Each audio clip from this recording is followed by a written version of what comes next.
ఓం శ్రీ గురుభ్యో నమః. అందరికీ నమస్కారం. In this video, let us examine what are the dreams. Let us examine this aspect of dreaming as observed by a master. Martin Luther King Jr. delivered a historic speech when he stated, "I have a dream that one day this nation will rise up and live out the true meaning of its creed. We hold these truths to be self-evident that all men are created equal. I have a dream that one day on the red hills of Georgia, the sons of former slaves and the sons of former owners will be able to sit down together at the table of brotherhood. I have a dream that my 4 little children will one day live in a nation where they will not be judged by the color of their skin but by the content of their character. I have a dream today. With this faith, we will be able to work together, to pray together, to struggle together, to go to jail together, to stand up for freedom together, knowing that we will be free one day." 4 decades later, the American nation did make history by electing their first Afro-American president in Barack Obama.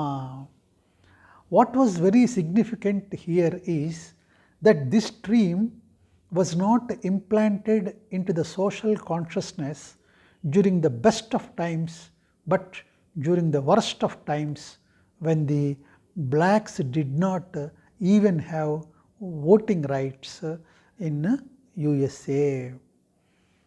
Dhirubhai Ambani dreamt of a digital India where the common man would have access to affordable means of information and communication, which would in turn help him overcome the handicaps of illiteracy and mobility. It did become a reality in India. What is significant here is that this dream was implanted into the mind of Reliance Intelligentsia in 1999, when basic communication channels were still quite dismal in India. We must dream, that all of us know. But what is significant here is that all these great dreamers processed great dreams not just during the best of times, but even during the toughest of times, during very difficult times, during times when the collective social consciousness was not optimistic. Yet dream they did, and on the sheer strength of their dreams, organizations, nations, and humanity as a whole stood up. Difficult times you may face, tough times you may encounter, but dream you must. Dreams are the gap between where you are and where you will be. Will I is never the question. Great dreams of great dreamers will always be fulfilled. Whatever the mind of a man can conceive and believe, it can achieve. God never gives you an idea without the power to achieve it, said the master. So master continued, "You are resting under the mystical tree of life, sometimes completely unknown, that it is granting you your wishes, that your dreams are coming true, that the universe is constantly listening to you.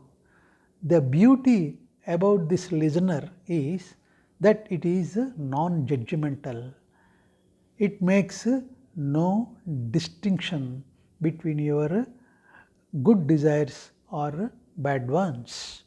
Once you contemplate on something long enough, it is accepted in the fold of the cosmos, and the forces of nature get to work in materializing it in your life. Assuming that your effort is sincere, the intensity of your desire and the purity of your thoughts and are the two primary factors that will determine how long it take before your wish is granted. By the purity of thoughts, Master said, I am not referring to any skewed stance on morality. I am simply alluding to the single mindedness of your pursuit, concentration on one thing at a time. If you have too many desires going at the same time, it is just too much noise. Most importantly, when you don't believe in something, the universe does not believe in it either. If you believe in your own desires, dreams, goals, and hopes, the universe will too. Vedic scriptures persuasively state and logically prove that we are an exact replica of the universe. Anything you wish to materialize outside, you must first learn to manifest within with complete conviction and sincerity. If you are willing to be patient, persistent, and positive, you can accomplish pretty much anything. I have to give you a caveat, though, Master said. This law of nature does not work if you want a specific person in your life to be a certain way. For example, if you want love, you can have it, but it may not necessarily be from the person you wish it from. That is because they too are releasing their desires and thoughts in the macrocosm, and if theirs is more intense and persistent, the universe is bound to listen to them first.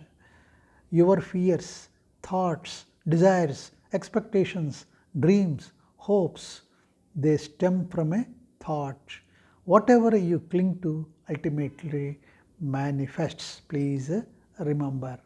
Never think you are undeserving of the good in your life or you can't make it, because if you start to think that, well, then you leave nature with no choice but to believe you. Allow your dreams to materialize. Give your hopes a chance over your fears.